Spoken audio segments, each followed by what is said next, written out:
할렐루야. 아침에 찾아가는 하나님의 말씀, 서주호 목사입니다. 오늘도 하나님의 은혜가 말씀을 듣는 여러분 가운데 충만하게 임하기를 바랍니다.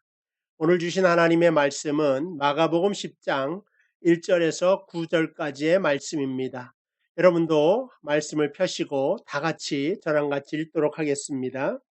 예수께서 거기서 떠나 유대 지경과 요단강 건너편으로 가시니 무리가 다시 모여들거늘 예수께서 다시 전례대로 가르치시더니 바리새인들이 예수께 나와 그를 시험하여 묻되 사람이 아내를 버리는 것이 옳으니까 대답하여 이르시되 모세가 어떻게 너희에게 명하였느냐 이르되 모세는 이혼 증서를 써주어 버리기를 허락하였나이다. 예수께서 그들에게 이르시되 너희 마음이 완악함으로 말미암아 이 명령을 기록하였거니와 창조 때부터 사람을 남자와 여자로 지으셨으니 이러므로 사람이 그 부모를 떠나서 그 둘이 한 몸이 될지니라. 이러한즉 이제 둘이 아니요 한 몸이니 그런즉 하나님이 짝지어 주신 것을 사람이 나누지 못할지니라 하시더라. 아멘. 여러분 어렸을 때에 누구나 한 번 정도는 백설공주에 대한 이야기 다 읽어보시고 또 아실 것입니다. 여기서 백설공주가 어머니가 일찍 돌아가시고 계모를 얻었는데 그 아름다움에 대한 시기와 질투 때문에 백설공주를 죽이려고 합니다. 여러 번 실패를 하고 사냥꾼이 실패를 해서 직접 찾아가서 죽이려고 노크를 하는데 백설공주는 그때마다 한 번 속았으면 두 번째는 열어주질 말아야 되는데 그때마다 문을 계속해서 열어줍니다. 왜 계속해서 문을 열어주었을까?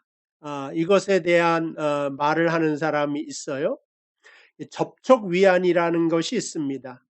그러니까 백설공주는 어머니를 어렸을 때 잃고 외동딸로 항상 외롭게 자라서 접촉하는 것이 그리웠다. 그래서 누군가 노크를 하게 되었을 때 그것을 거절하지 못하고 그때마다 열어주었다고 하는 것입니다. 간혹 생각하면 일리가 있는 말이다. 그런 생각을 합니다.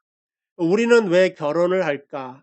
사람들은 혼자 살기 외롭기 때문에 그럼 왜 혼자 사는 것이 외로운가? 불완전하기 때문이다. 왜냐하면 원래 한 몸인데 이것이 나누어지지 않았습니까? 그래서 계속해서 완전을 추구하기 위하여 나아가는 존재이기 때문에 결혼을 한다고 하는 말입니다. 오늘 본문에서 예수님께서 부부됨에 대한 중요한 이야기를 하십니다.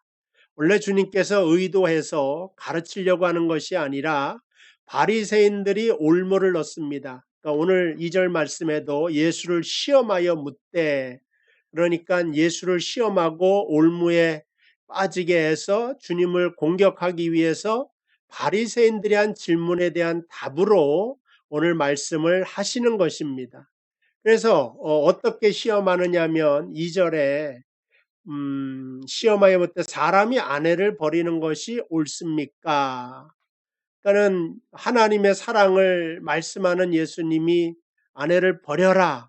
그러면 그건 사랑의 메시아가 아니죠. 근데 그럼 버리지 마라. 이혼하지 마라. 그러면 모세의 율법에 또 위반되는 거기 때문에 주님을 여기에 올무로 엮기 위해서 이런 질문을 하고 있는 것을 보게 됩니다. 그러니까는 주님께서는 뭐라고 말씀하시냐면 모세가 어떻게 너희에게 명하였느냐 이르되 모세는 이혼 증서를 써 주어 버리기로 허락하였나이다.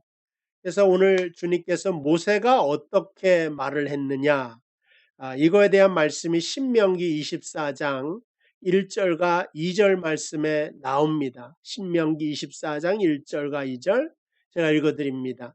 사람이 아내를 맞이하여 데려온 후에 그에게 수치되는 일이 있음을 발견하고 그를 기뻐하지 아니하면 이혼 증서를 써서 그의 손에 주고 그를 자기 집에서 내보낼 것이요 그 여자는 그의 집에서 나가서 다른 사람의 아내가 되려니와. 여기서 첫 번째 주님께서는 뭐라고 말씀하시냐면은 모세가 어떻게 너희에게 명하였느냐 이런 말을 하세요. 하나님 말씀에 어떻게 쓰여져 있느냐 이렇게 말하지 않고 모세가 너희에게 어떻게 말했느냐 그런 말씀을 하신다고요.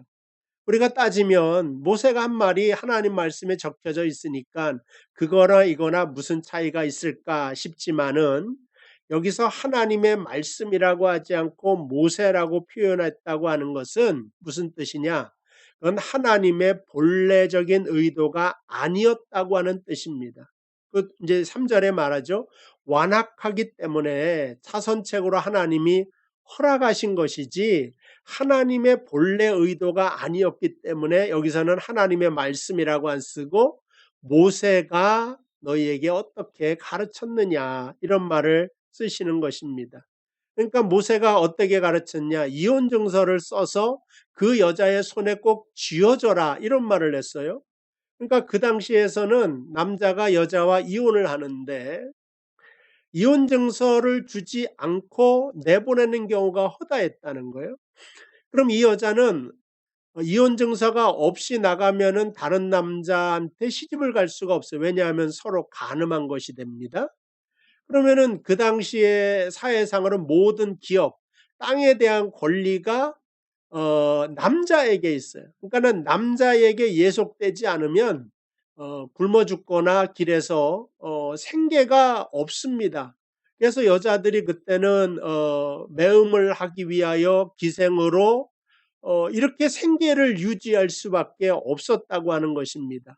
그러니까 오늘 하나님의 말씀에 그 완악함을 보시고 하나님이 이혼 증서를 반드시 써서 그 여자의 손에 쥐어주고 그 여자는 다시 새롭게 인생을 시작해라 하는 가르침을 주신 것을 알 수가 있습니다.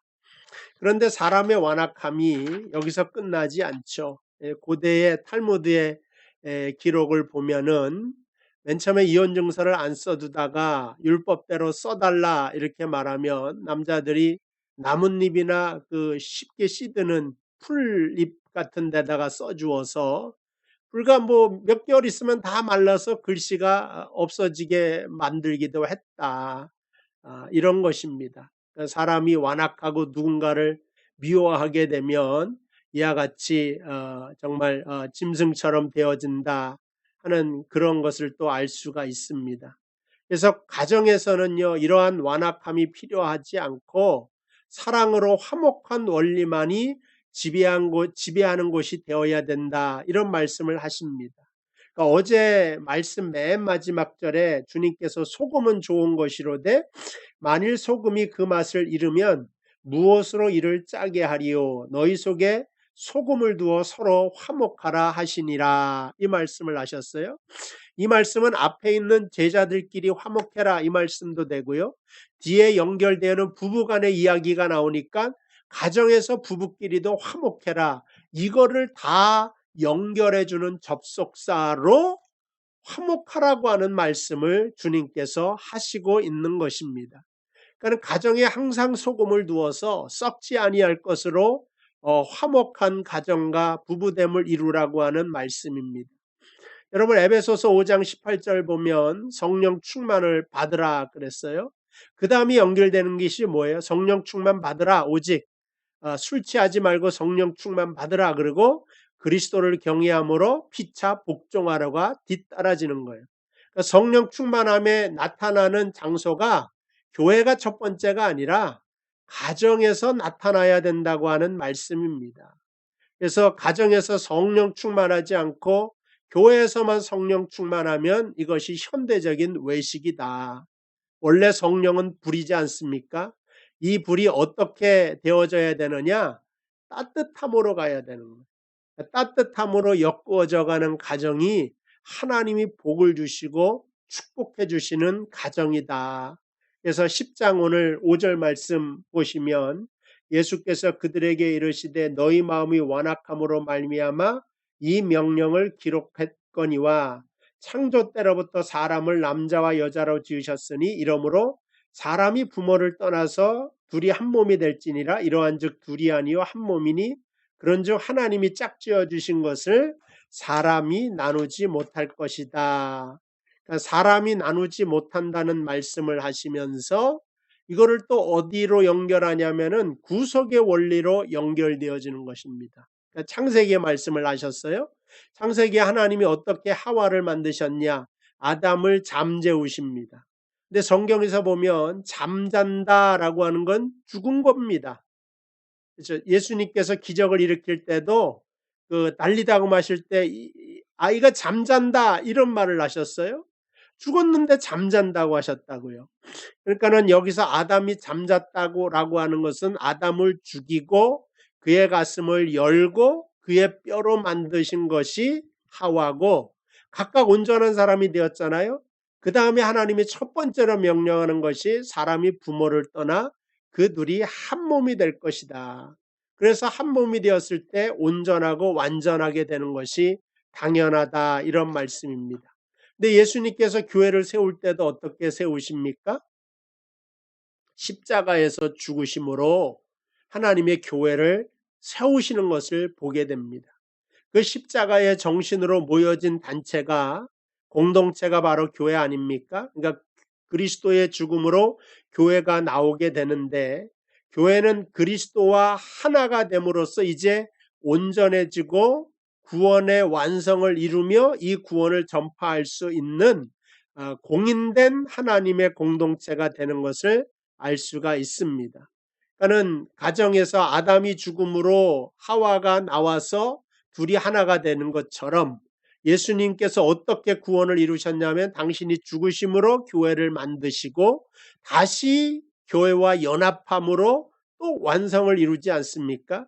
그러니까 이 원리를 가지고 예수님이 교회를 떠날 수 없듯이 교회가 예수님을 떠나서는 존재할 수 없다. 그러니까 가정에서 부부가 아내가 남편을 떠나서 남편이 아내를 떠나서 이거는 존재할 수가 없는 원리라고 우리에게 말씀해주고 있으며 하나님이 짝지어준 것을 사람이 나누지 못하도록 최선을 다하여서 가꾸어가는 것이 바로 믿음이다. 이런 말씀을 하십니다. 행복한 가정 저절로 이루어지는 것 아닙니다. 내가 가꾸지 않으면 여러분 신뢰의 화초가 금방 죽고 말 것입니다. 행복한 가정도 마찬가지예요. 내가 하나님의 말씀을 따라 만들지 않으면 이 가정은 죽을 수밖에 없다. 그래서 오늘 나온 것처럼 여러분 가정 속에 주님 주시는 놀라운 은혜가 또 사랑이 넘쳐나게 되기를 주님의 이름으로 축복을 드립니다. 기도하겠습니다. 하나님 아버지 은혜와 사랑을 감사합니다. 우리 사랑하는 명성교회 성도의 가정들을 축복합니다. 이 가정 속에 혹여나 섭섭한 마음으로 아버지 하나님 서로 다투는 마음이 있을지언정 오늘 이 시간 예수 그리스도의 말씀으로 하나가 되는 역사가 나타나게 하시고 밖에서 상처받은 마음이 가정에서 회복되는 역사가 나타나게 하시고 서로가 서로를 돕는 베풀로 서로 존중하는 마음이 일어나게 하시고 서로 아끼는 마음이 일어나서 그 마음으로 교회를 사랑하고 주님의 역사를 선하게 이루어갈 수 있도록 인도하여 주시옵소서. 이 모든 것을 예수님의 이름으로 기도하옵나이다. 아멘. 예, 감사합니다. 주일날 교회에서 뵙거나 또 온라인 예배를 통해서 여러분과 만나도록 하겠습니다. 오늘 하루도 좋은 하루 되시고 은혜로운 하루 되시기를 주님의 이름으로 축복합니다.